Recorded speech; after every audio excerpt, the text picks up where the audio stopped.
اور کہیں دور نہیں تو ایران جائیے. ایران میں لڑکی جب پیدا ہوتی ہے اور اس کا نکاح ہوتا ہے, نکاح ہوتے ہی تمام ذمہ داری وہاں لڑکے کی ہو جاتی ہے. وہاں پر جب لڑکا شادی کرتا ہے, پہلے مکان سیٹ کرتا ہے, فرنیچر سیٹ کرتا ہے, اس کے بعد پھر وہ رخصتی کرا کر لے کر جاتا ہے. تو پھر یہ جہیز کہاں سے آیا؟ یہ سارا کا سارا جو یہ آپ نے سسٹم خراب کرا ہے, یہ کہاں سے کرا؟ آپ نے ہندوؤں کو اپنا لیا, آپ نے جہیز پرتا اپنا لی, اور آج یہ حال ہے کہ ہر قدم پر مسلمان لڑکی پٹ رہی ہیں, چھت رہی ہیں, جہیز کے لیے مر رہی ہیں, جل رہی ہیں یا جلائی جا رہی ہیں, یا جو بچ رہی ہیں وہ خودکشی کر کے مر رہی ہیں. کون سا سماج ہے یہ کون سے مسلمان ہیں آپ؟ شرم تم کو مگر نہیں آتی؟ کس طرح کا ضمیر ہے تمہارا میرے ملت کے نوجوانوں کہ تم اپنی بیوی کے ڈبل بیڈ پر بیٹھ کر اس کو دیکھتے ہو, اس کے ساتھ جینے مرنے کی قسم کھاتے ہو. ارے جو نوجوان اپنی کمائی کا بیڈ نہیں خرید سکتا, وہ دعوے داری کرتا ہے بیٹھ کر کہ ہاں میں تمہارے ساتھ زندگی گزاروں گا, تمہارے ہر قدم پر ساتھ رہوں گا. ارے جو مرد اتنا بڑا مرد ہو کہ اپنے بیڈ تک کے لیے اس کے پاس پیسے نہ ہو, بیوی کے رحم و کرم پر بیٹھ کے اس مخملی بستر پر آپ قسمیں کھاتے ہیں. نہیں ہیں آپ ملت کے علمدار. ایسے ہوتے ہیں نوجوان. یہ ایک لعنت ہے جہیز جو آپ کو کھا رہی ہے. اور ماں باپ کو دیکھیے کہ منڈی سجانے جاتے ہیں کہ لڑکی پڑھی لکھی بھی چاہیے, خوبصورت بھی چاہیے, امیر بھی چاہیے, اونچے خاندان کی بھی چاہیے.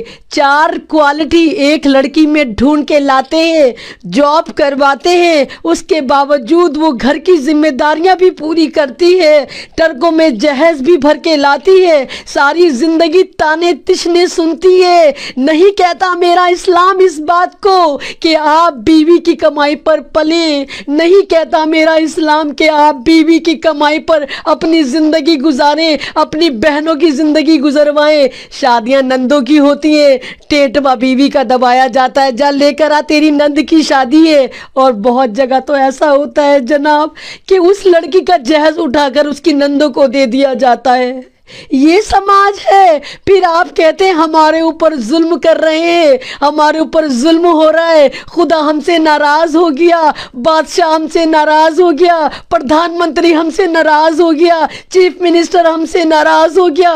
کوئی ناراض نہیں ہوا ہم سے, ہمارا خدا ناراض ہو گیا کیونکہ ہم نے اپنے خدا کو بھول دیا, ہم نے اپنے خدا کی تعلیمات کو چھوڑ دیا, ہم نے کلام پاک کی تعلیمات کو نظر انداز کر دیا, ہم نے اسلام کے اس پہلو کو نظر انداز کر دیا جو ہمیں انسان بناتا ہے, مومن کامل بناتا ہے. نہیں کہتا میرا کلام پاک کیا کہتا ہے؟ صحابہ اکرام کی زندگی اٹھا کر دیکھو, کیا کرتے تھے صحابہ اکرام؟ اگر کہیں جا رہے ہوتے تھے وہیں کھڑے کھڑے نکاح ہو جاتا تھا. کیا حکم ہے اسلام میں عورتوں کے لیے, لڑکیوں کے لیے, نکاح کے لیے کہ اگر آپ کے مکان کے نیچے سے فجر کے وقت کوئی نوجوان جا رہا ہو اور آپ کے گھر میں بیٹی ہو, اگر وہ نوجوان صحیح ہو تو اس سے نکاح کر دیجئے. کہاں کہتا ہے میرا کلام پاک کہ 20-20 لاکھ کے ہوٹل کریے, کروڑوں کی شادی کریے, ساری زندگی عیدی, بقرعیدی, تہواری, چچک, یہ وہ دے دے کے آپ لڑکی کی منڈی سجائیے. کہاں کہتا ہے کلام پاک؟ یہ تو عائشہ عارف کی ایک مثال ہے کہ عائشہ عارف کو آپ دیکھ پائے. پتہ نہیں کتنی عائشہ عارف ہوتی ہوں گی جو لقمہ اجل بن جاتی ہوں گی ان جہیز کے بھیڑیوں کی وجہ سے. ہمیں دشمنوں کی کیا ضرورت؟ نہیں ہمیں دشمنوں کی ضرورت. ہمارے گھر میں خود اتنے دشمن موجود ہیں, ساسوں کے نام پہ, نندوں کے نام پہ. آپ دیکھیے جہیز کے لیے کتنی لڑکیوں کو جلایا جاتا ہے. اوکھلا میں آئے دن لڑکیاں جلتی ہیں, مرتی ہیں, آئے دن جلتی مرتی ہیں. جلانے والے کون ہوتی ہے؟ وہی ماں جو ساس ہوتی ہے, وہی عورت جو نند ہوتی ہے, وہی دیورانیاں, وہی جٹھانیاں جو مٹی کا تیل ڈال کر اس پہ آگ لگا دیتی ہیں. یہ کون سا مذہب ہے ہمارا؟ ہمارا کلام پاک یہ کہتا ہے, ہمارے محمد صلی اللہ علیہ وسلم کی یہ تعلیم تھی یہ تعلیم تھی ہماری، تو کون سی طرف ہم جا رہے ہیں، کون سی طرف اپنے سماج کو لے کر جا رہے ہیں، کون سی طرف اپنی بیٹیوں کو لے کر جا رہے ہیں۔ بہت اچھی بات ہے آپ کے پاس پیسہ ہے، اللہ پاک ہر مسلمان کے پاس پیسہ ہو، صاحب حیثیت ہو، لیکن کیا آپ اس کا صحیح استعمال کر رہے ہیں؟ آپ نے خود آپ نے ان لوگوں کو منہ لگایا، کروڑوں کی شادیاں کر کے آپ نے سادگی چھوڑ دی، آپ نے شو آف چن لیا، آپ نے منڈیاں سجائیں، 20 ہزار 20 لاکھ کے دلہنوں کو سوٹ چڑھائے جاتے ہیں، بنائے جاتے ہیں، ویڈیوگرافی ہوتی ہے، اور اس کا رزلٹ کیا نکلتا ہے؟ جو غریب سماج کی لڑکیاں ہوتی ہیں وہ گھر بیٹھی بوڑھی ہو جاتی ہیں، ان کو کوئی بھی آنے نہیں آتا، کیونکہ سب کا جو اسٹینڈرڈ ہوتا ہے، اگر رکشہ والا بھی ہوتا ہے تو وہ خواب دیکھتا ہے ملکہ کا، وہ خواب دیکھتا ہے اس سوئٹزرلینڈ کی تجوری کا، جو اس کے گھر میں بہو بن کر آئے گی، دلہن بن کر آئے گی، ساری زندگی ان کا پیٹ بھرے گی، ان کو بھر کے لا کے جہیز دے گی، کبھی عیدی کے نام پہ لائے گی، کبھی بقرعیدی کے نام پہ لائے گی، بچہ وہ پیدا کرے گی، چھچک گھر سے آئے گا۔ کون سا اسلام کہتا ہے یہ عورت ہے؟ یارے یہ تو عورت ہوتی ہے میرے بھائیوں بہنوں، جو تمہیں فری میں ملتی ہے، اپنا گھر چھوڑ کر آتی ہے، اپنا خاندان چھوڑ کر آتی ہے، اپنے رشتے چھوڑ کر آتی ہے، اور تم سے کچھ ڈیمانڈ نہیں کرتی۔ 3 لفظ ہوتے ہیں نکاح کے، ہاں میں نے قبول کیا، ہاں میں نے قبول کیا، ہاں میں نے قبول کیا، اور ساری زندگی غلامی قبول کرتی ہے۔ اس کی زندگی میں کوئی ہالیڈے نہیں آتا، کوئی سنڈے کوئی سیٹرڈے نہیں آتا۔ کیا کرتی ہے وہ؟ صبح شام تمہاری غلامی کرتی ہے، تمہارے گھر والوں کی غلامی کرتی ہے، تمہاری نسل کو آگے بڑھا کے بچے پیدا کرتی ہے، بچوں کو پڑھاتی ہے، اور اگر ورکنگ ہو تو جاب بھی کرتی ہے، اور پھر بھی تم سے جوتے پٹتی ہے۔ وہ جوتے ضروری نہیں کہ سچ مچ کے جوتے ہوں، لفظوں کے جوتے پٹتی ہے کہ تو کر کیا رہی ہے؟ تو کوئی اکلوتی عورت نہیں ہے جو تو جاب کرتی ہے، یہ تو میرا احسان ہے کہ میں نے تجھے اتنی آزادی دی کہ تو جاب کر لے۔ یعنی وہ عورت جو کما کر لا رہی ہے، اس پہ بھی شوہر کی دیکھیں کتنی زبردست احسان مندی ہوتی ہے کہ یہ تو میں نے تجھے آزادی دی، تو وہ پیسہ کہاں خرچ کرتی ہے؟ وہ پیسہ شوہر لیتا ہے، اس کے بچے لیتے ہیں، سسرال والے لیتے ہیں۔ ایک عورت تیری ذمہ داری ادا کرتی ہے، آفس بھی دیکھتی ہے، گھر بھی دیکھتی ہے، لوگوں کو بھی دیکھتی ہے، اور پھر بھی کہتے ہیں کہ نہیں تو ایک اچھی بیوی نہیں بن پائی۔ کون سا سماج ہے یہ؟ کون سے لوگ ہو تمہیں ترس نہیں آتا اس عورت پہ؟ صنف نازک کہتا ہے میرا خدا عورت کو، میرے رسول عورت کو، کہ نازک ہوتی ہے عورت۔ تم کیا کرتے ہو اس کے ساتھ کہ اس کو مشین سمجھ لیتے ہو، یہ غلام بن جاتی ہے، صبح شام تمہارے گھر والوں کی خدمت کرتی ہے، رات کو تمہاری خدمت کرتی ہے، اپنے بچوں کی خدمت کرتی ہے، جاب بھی کرتی ہے، گھر بھی دیکھتی ہے، اور اس کے باوجود وہ ساری زندگی ذلیل ہوتی ہے۔ کیوں؟ کیا یہ میرا اسلام تھا؟ کیا یہ میرے اسلام کی تعلیمات تھی؟ کیا عائشہ عارف نے صحیح کرا؟ کون ذمہ دار ہے عائشہ عارف کا؟ اس کا شوہر سے زیادہ تم ذمہ دار ہو، یہ سماج ذمہ دار ہے۔ جس نے عارف کی ناک میں نکیل نہیں ڈالی، کتنی مجبور ہوگی وہ عائشہ جو مسکراتے ہوئے خودکشی کر گئی۔ وہ ہنس رہی تھی، وہ اس لیے نہیں ہنس رہی تھی، وہ تمہارے پہ ہنس رہی تھی، وہ سماج پہ ہنس رہی تھی کہ دیکھو سماج والوں، میں تمہاری بیٹی تھی، میں اس ملت کی امانت تھی، اور آج میں تمہاری وجہ سے مر رہی ہوں، اس ندی میں کود کے مر رہی ہوں جس میں تمہیں ڈوب کے مرنا چاہیے تھا۔ بے غیرت مسلمان نوجوانوں، کہاں ہے تمہاری غیرت؟ کون سے مسلمان ہو تم لوگ؟ شرم تم کو مگر نہیں آتی؟ بے شرمو، نکاح کا سوٹ بھی تم لڑکی والوں کا پہن کر آتے ہو، اتنے بڑے غلام، اور حکومت کرتے ہو اس 1.5 پسلی عورت کے اوپر، اس بیوی کے اوپر، اس بیٹی کے اوپر جس کے ماں باپ بک جاتے ایک شادی کرنے میں، اور اس کے باوجود تمہاری غیرت نہیں جاگتی۔ کتنی عائشہ عارف خودکشی کریں گی، کتنی عائشہ عارف خودکشی کرتی ہیں؟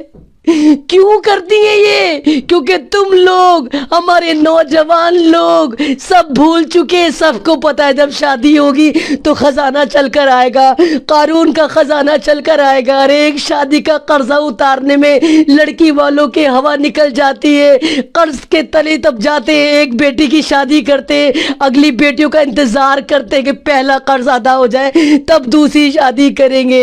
کس طرح کے نوجوان ہو تم؟ ارے اللہ نے تمہیں نوجوان بنایا، اپنے قوت بازو پہ یقین تو کر کے دیکھو، کر کے تو دیکھو کہ ہر چیز تم سسرال پہ ڈیپینڈ ہو کر کیوں سوچتے ہو؟ جاب تمہیں وہ دلوائے، گھر تمہیں وہ دلوائے، گھر میں سامان تمہارے وہ بھروائے، بچہ تمہارا پیدا ہو، خرچہ وہاں سے اٹھے. کون سے نوجوان ہو تم؟ کون سی ملت کی امانت ہو میرے نوجوان مسلمان نوجوانوں؟ اس طرح کے ہوتے کائر ہو گئے ہو تم. آج ہی طے کر لیں اگر تمام مسلم نوجوان کہ جہیز نہیں لیں گے ہم سمپلی نکاح کریں گے، ہم صرف لڑکی دیکھیں گے، اس کا کردار دیکھیں گے. یقین مارو قسم خدا کی، کوئی ماں باپ تمہارے ساتھ زور زبردستی نہیں کر سکتے. نکاح کو عام کرو. ارے تمہاری وجہ سے زنا عام ہو گئے، لڑکیاں گھروں میں بیٹھی ہیں، شادیوں کے لیے اتنا تام جھام کر دیا کہ اس سے زیادہ آسان لوگوں کو زنا لگتا ہے. زنا آسان ہو گیا، نکاح مشکل کر دیا. میرا اسلام کیا کہتا ہے؟ میرا اسلام کہتا ہے نکاح کو آسان کرو، زنا خود ختم ہو جائے گا. تم نے کیا کرا؟ تم نے نکاح کو مشکل ترین کر دیا اور زنا کو آسان کر دیا. ارے کر کے تو دیکھو کتنا سکون ہوتا ہے نکاح کے اندر. کر کے تو دیکھو سادگی میں، جب چار لوگوں کے ساتھ تم اس لڑکی کو لے کر آؤ گے تو تمہاری روح کتنی خوش ہوگی، تمہارا ضمیر کتنا خوش ہوگا.